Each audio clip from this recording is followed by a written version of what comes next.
ومن جاهد فإنما يجاهد لنفسه إن الله لغني عن العالمين. بسم الله الرحمن الرحيم. الحمد لله رب العالمين والصلاة والسلام على المبعوث رحمة للعالمين نبينا محمد وعلى آله وصحبه ومن تبعهم بإحسان إلى يوم الدين. أما بعد.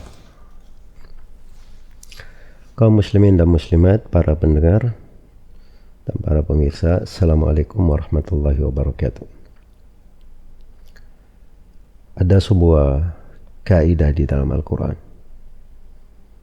patut kita renungi, selalu kita tadabbur, dan harusnya menjadi pedoman di dalam kehidupan kita.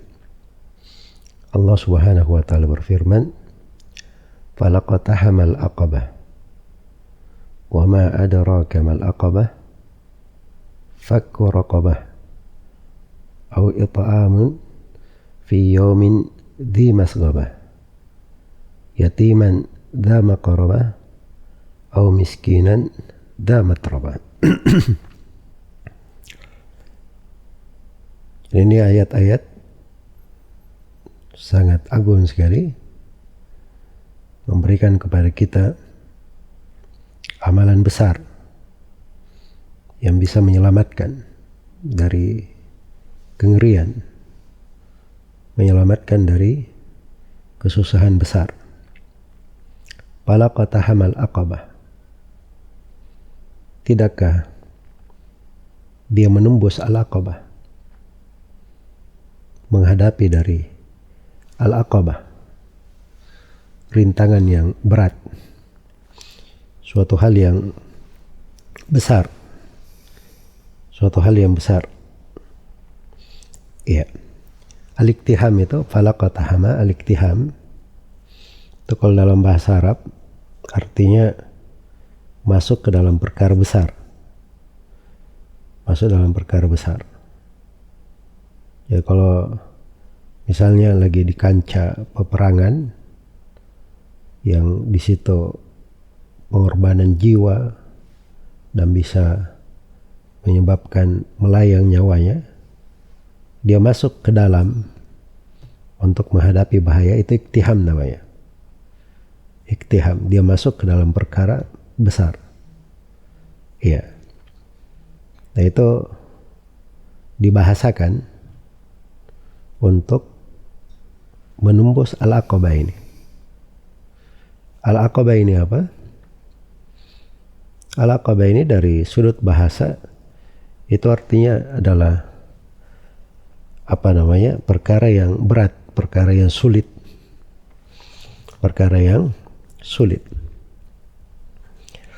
Dan di dalam tafsirnya macam-macam, diberi contoh oleh para ulama rahimahumullahu ta'ala, ahli tafsir. Iya. Jadi ada yang mengatakan bahwa al-aqabah ini itu adalah bagaimana seorang menghadapi hawa nafsunya, menghadapi syaitan, menghadapi syaitan. Jadi itu perlu dia iktiham. Dia masuk ke dalam, berperang dan menghadapinya. Itu kalau mau selamat seperti itu. Jadi syaitan ini itu menghalangi dari sorga, menghalangi dari kebaikan. Jadi kalau dia ingin menghadapi syaitan, perlu iktiham. Iya. Kemudian di antara ulama dia mengatakan itu terkait dengan diri sendiri yang merasa berat melakukan ketaatan-ketaatan. Padahal surga itu adalah jalan. Kita sudah tahu jalan Allah Subhanahu wa ta'ala yang mengantar ke surga. Dan itulah agama Islam yang dibawa oleh Rasulullah SAW. Dan itu perlu seorang menghadapi semua rintangan yang mengantar ke jalan ke surga Allah. Ya, hal-hal yang berat dalam ibadah, contoh-contoh kecil misalnya, kita melaksanakan sholat 5 waktu, atau di Ramadan ini kita berpuasa, ya, menahan lapar dahaga dari terbitnya fajar subuh hingga terbenamnya matahari. Di malam hari kita sholat tarawih pula, ingin mendapatkan Lailatul Qadri, menghidupkan 10 malam terakhir, maka dia tidak tidur semalaman, dia hidupkan semua malamnya dengan ibadah. Ya, untuk masuk ke dalam hal-hal besar itu perlu iktiham, perlu masuk dengan kuat.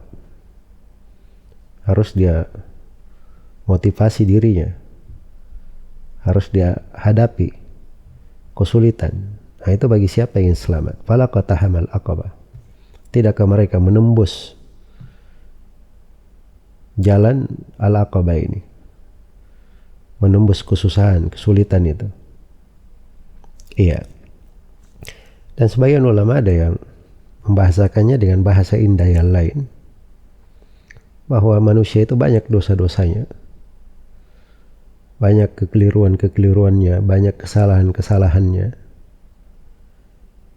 Nah, untuk menebus dosa-dosa ini, untuk memohon ampun kepada Allah, dia perlu amalan-amalan, perlu perkara-perkara yang bisa menggugurkan dosa.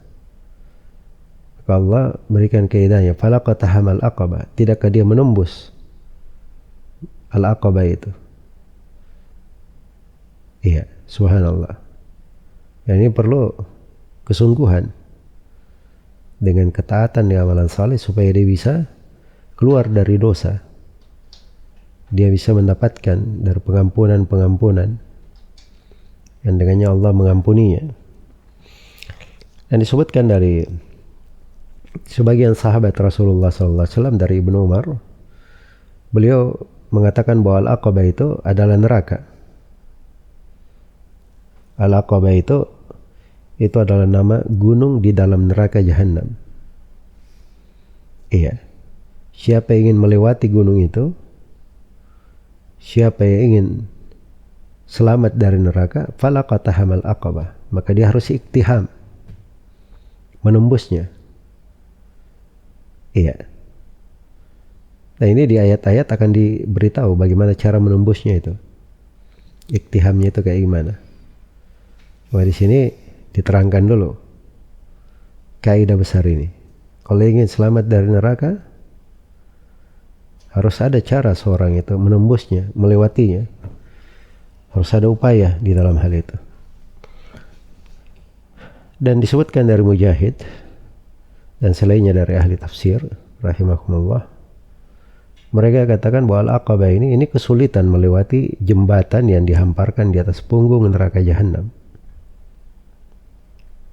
Sebab ini dari dahsyatnya hari kiamat, Allah telah bersumpah, wa in minkum illa wariduha kana ala rabbika hatman maqdiya.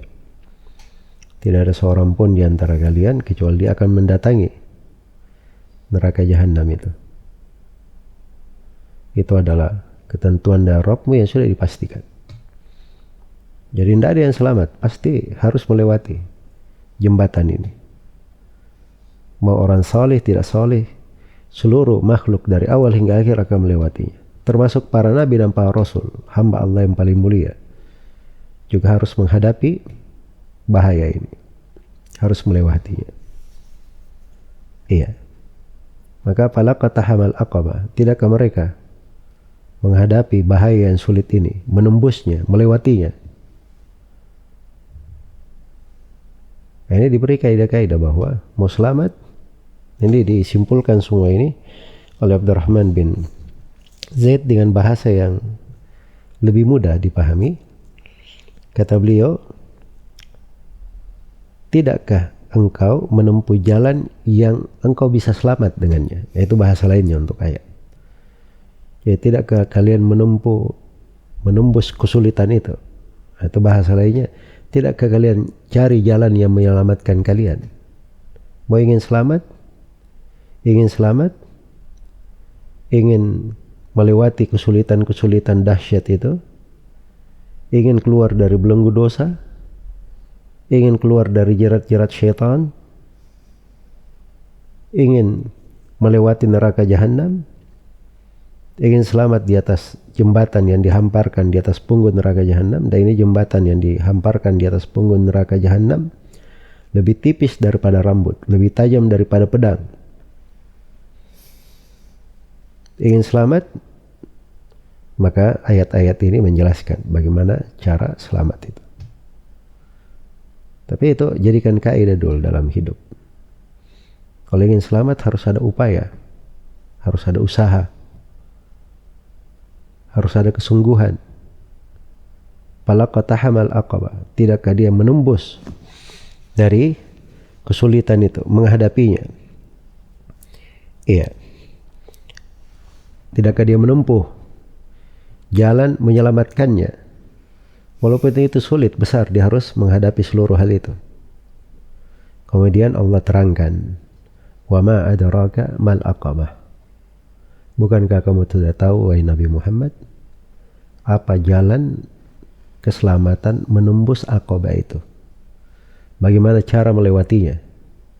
Nah, di sini diberikan untuk selamat ada caranya, ada jalannya. Iya. Inilah yang harusnya kita pegang di dalam hidup kita. Kita perhatikan dengan baik, dengan seksama.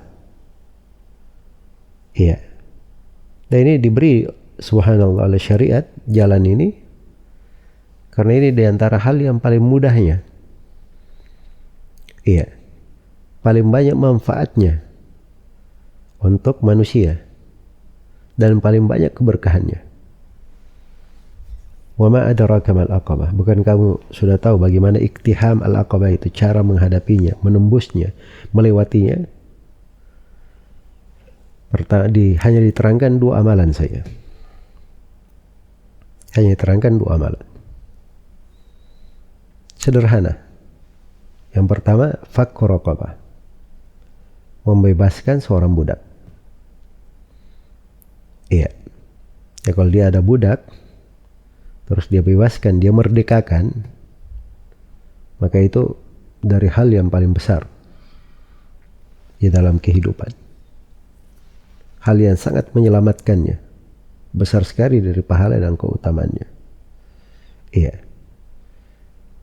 Syariat perbudakan itu ada di semua agama.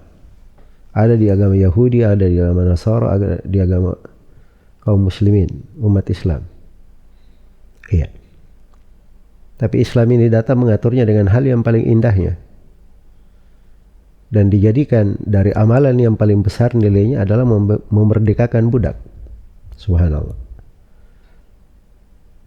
Dan ini dari keindahan agama ini. Dan raqabah juga itu kan arti asalnya leher ya. Dia merdekakan leher. Itu juga kadang bisa ditafsirkan terkait dengan orang yang ditawan di dalam peperangan. Iya. Jadi dia ditawan oleh musuh, atau dia adalah seorang yang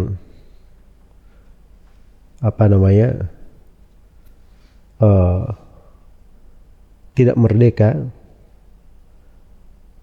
maka dibebaskan dengan hal tersebut. Fakku raqabah. Dia meninggalkan atau dia membebaskan dirinya dari raqabahnya, dari lehernya. Jadi itu bisa masuk ke dalam mana memerdekakan budak. Iya.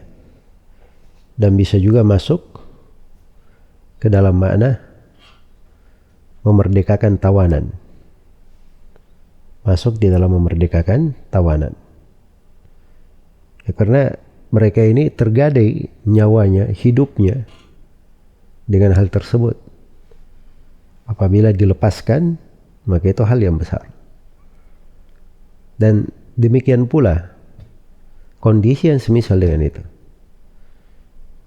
Jadi itu jadi kaidah pokok ya, kalau ada hal yang dia bersedekah, menjadi sebab selamatnya jiwa, itu luar biasa. Itu yang dikatakan dia iktiham, menembus dan melewati hal yang berbahaya. Dia selamat dari segala kengerian dengan cara ini. Fakku raqabah. Itu yang pertama. Dan yang kedua, au it'amun fi yaumin di masghabah. Atau dia memberi makan pada hari yang orang kelaparan. Iya. Dia memberi makan pada hari kelaparan, hari banyak kesusahan. Dan di sini diberi dua orang yang perlu diberi makan. Yatiman da maqrabah. Pertama anak yatim yang punya kerabat dengannya. Dan yang kedua au miskinan da matraba, atau seorang miskin yang betul-betul papa dan betul-betul sangat perlu sekali. Disebut matraba itu dari turab, dari tanah, karena katanya dia tidurnya di atas tanah, atau dia hidupnya itu tidak bisa memisahkan dirinya dari tanah. Tidak ada yang bisa menolongnya, tidak ada yang membantunya. Iya. Jadi yang kedua, amalan yang kedua ini itu adalah memberi makan. Memberi makan. Karena itu di dalam memberi makan itu terdapat keutamaan besar sekali. Dan itulah bab zakat di situ, bab zakat fitri, zakat harta, bab sedekah. Semuanya masuk di dalam kata memberi makan. Dan itu adalah penyelamat yang sangat besar. Ingin menembus neraka, ingin melewati as-sirat, jembatan yang dihamparkan di atas punggung neraka, ingin melewati gangguan syaitan, ingin melewati dosa-dosa, ingin melewati belenggu hawa nafsu, maka beri makan kepada siapa yang memerlukannya, khususnya di hari yang orang kelaparan, banyak manusia memerlukan. Karena itu memberi makan ini itu adalah bentuk berbagi, dimaklumi di dalam syariat. Iya. Dan itu adalah cara yang dengannya seorang itu memperoleh banyak keberkahan dalam hidupnya. Mungkin karena dia memberi makan, dia menjadi sebab nyawa-nyawa terselamatkan. Orang-orang yang mungkin kalau tidak diberi makan dia sudah mati, tapi selamat dirinya.